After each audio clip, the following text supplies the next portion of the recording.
Sekarang saya berpindah kepada permasalahan anak-anak muda. Dan selain daripada leteran yang selalu anak muda ini pilih kerja, tak pandai, malas, kita dengar sendiri. Jadi kita pilih beberapa wakil anak-anak muda dan dengar sendiri pandangan mereka. Daripada situ kita dapat selami perasaan, kegelisahan, tuntutan anak muda. Baik, saudara, kita akan teruskan wacana dengan anak-anak muda yang sama sedang belajar, baru graduan dan menghadapi kesukaran dalam suasana ekonomi pandemik sekarang. Jadi lebih baik dan wajar kita dengar sendiri beberapa di kalangan mereka yang akan memberikan pandangan sama ada cadangan atau permasalahan yang mereka hadapi. Saya mulakan dengan suara Arif Izzuddin Ahmad Jeffrey yang belajar di Universitas Pajajaran. Kalau di sana digelar UNPAD dan tamat belajar tahun 2019. Jadi saudara Izzuddin, bagaimana keadaan sekarang? Keadaan sekarang Datuk Sri okey. Keadaan sekarang ni menurut saya sangat sangat mencabar, di mana kita berhadapan dengan pandemik yang belum pernah berlaku dalam sejarah manusia moden lah, dan di mana itu sangat mencabar dari segi sebagai lulusan fresh graduate daripada luar misalnya, untuk mencari peluang pekerjaan especially di Malaysia. Jadi saya berasa di bidang hubungan antarabangsa, Datuk Sri. Jadi di hubungan antarabangsa ni memang dari dulu agak agak kurang dikenali oleh ramai orang, kerana misalnya pengalaman saya sendiri, bila mana saya berkata, bila orang bertanya apakah background ataupun latar belakang pendidikan, jadi saya langsung menjawab IR. Jadi mereka menyangkakan IR tu adalah IR yang berkaitan dengan engineering. Jadi itu salah satu dari pandangan masyarakat terhadap golongan-golongan yang memiliki latar belakang seperti saya. Dan untuk menyambungnya kepada kondisi dan situasi sekarang, saya merasakan bahawa peluang untuk orang-orang yang berlatar belakang seperti saya itu sangat tipis untuk menerobos ke alam pekerjaan, di mana ada juga kawan-kawan saya yang mempunyai latar belakang yang sama, hubungan antarabangsa daripada Universiti Sarawak misalnya.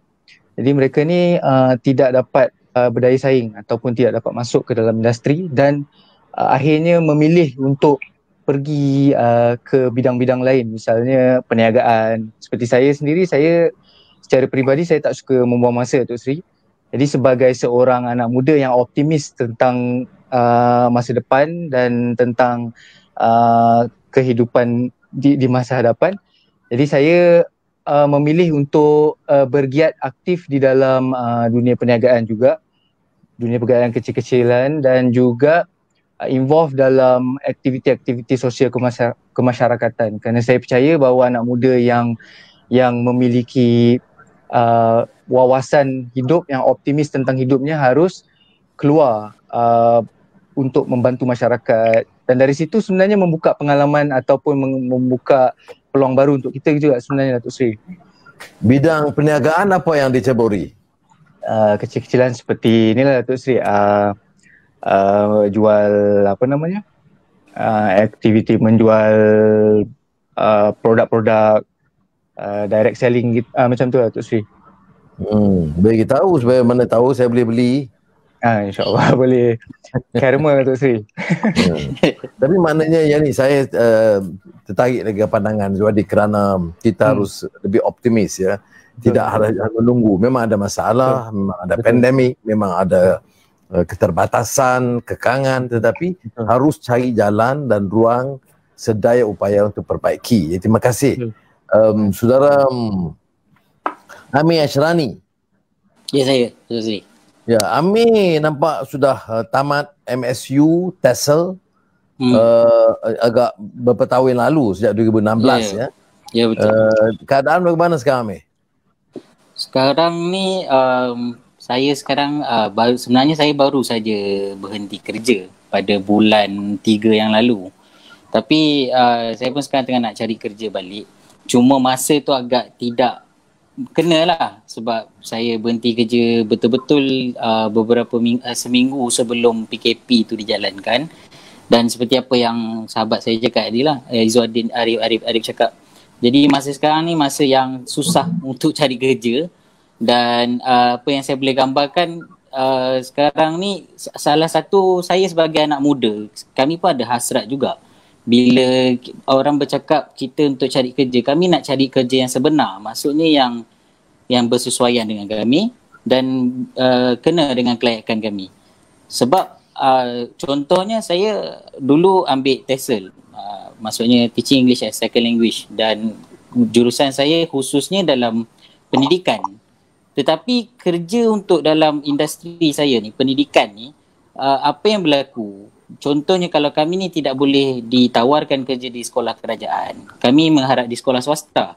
Tetapi sekolah swasta sekarang ni mereka lebih mengharapkan cikgu-cikgu daripada luar. Maksudnya mereka mengharapkan native speaker lah untuk mengajar bahasa Inggeris kepada pelajar-pelajar di sekolah swasta. Jadi dekat sini hasrat kami anak muda hanyalah kami nak kerja yang sebenar, kerja yang boleh berkembang, maksudnya kami boleh naik pangkat ataupun kami boleh ada kenaikan gaji dan tambah kemahiran kami. Bukannya, saya faham sekarang ni orang cakap solusi kepada tak ada kerja ni adalah ekonomi gig. Tapi kita sebagai pekerja, perkembangan tu tiada. Maksudnya kita gaji pun akan ada naik turun. Tapi industri tu memanglah naik. Cuma saya sebagai yang bekerja dalam ekonomi gig tu nanti pendapatan pun tak sama, tak setiap bulan berlainan pendapatannya, dan ada tapi balik kepada TESOL ya. Berapa tahun training dulu? Saya dulu di MSU 3 tahun, Datuk Seri. 3 tahun. Maknanya adalah kelayakan ya, keupayaan untuk mengajar bahasa Inggeris. Jadi sepatutnya sistem di negara kita bagi yang cukup layak, yang mampu menguasai bahasa Inggeris dengan baik, harus lebih keutamaan kepada rakyat Malaysia yang terlatih dan ada keupayaan, dan tidak semestinya ambil orang pekerja dari luar. Misalnya ini melibatkan soal dasar. Saya fikir insyaAllah saya akan bawa juga isu ini ke tengah. Kalau Parlimen bersidang lah, ni Parlimen pun kita bawa. Ya patut, pasal dah ada TESOL ni, program dia, ya kita ikuti. Kalau ada kemahiran, keupayaan mengajar, patut diberikan keutamaan pada mahasiswa atau graduan tempatan. Saya akan bersama Akil Iqbal yang berasal dari Kelantan. Ya, saya. Yang belajar dalam bidang kejuruteraan mekanikal Unit 10 dan selesai awal 2019, dan kita tanya khabar dan perkembangan sekarang. Baik, Bismillahirrahmanirrahim. Assalamualaikum warahmatullahi wabarakatuh. Datuk Seri, terima kasih banyaklah kerana sudi bagi ruang untuk saya bersama dengan Datuk Seri pada kali ini. Seperti yang Datuk Seri maklumkan tadi, saya merupakan graduan daripada Universiti Tenaga Nasional, yang mana kalau seingat saya lah kan, Unit 10 ni pun ada kaitan jugalah dengan Datuk Seri, yang mana YB Nur Izzah pun pernah belajar di situ. Kalau seingat saya lah. Betul kan Datuk Seri? Betul. Betul. Okey, jadi sekarang ni kalau kata lepas daripada saya grad pada 2019, kiranya untuk bekerja sebagai engineer tu sendiri, saya pernah menerima lah untuk bekerja sebagai engineer, tetapi nak kata macam mana perancangannya Allah lebih tahu. Saya kerja 3 hari saja, tapi lepas tu tak dapat nak teruskan sebab saya terlibat dengan ACL.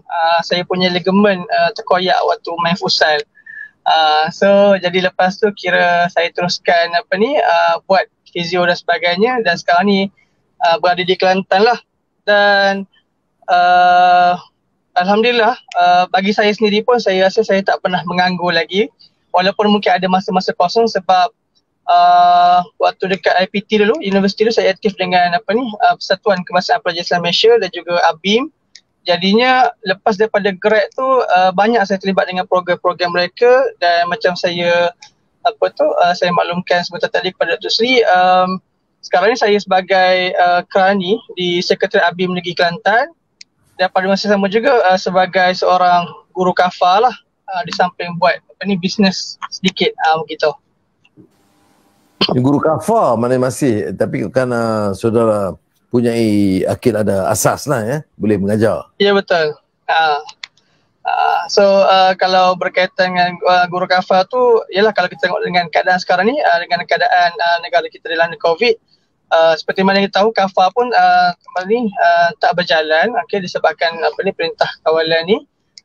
Jadinya saya fokus untuk dua perkara tadi lah. Di samping sekarang ni pun di sudut Sekretariat ABIM banyak kita tengah merangka untuk program-program barulah, terutama sekali bagi adik-adik kita untuk bagi peredahan mereka lah, macam mana pas nak masuk ke IPT.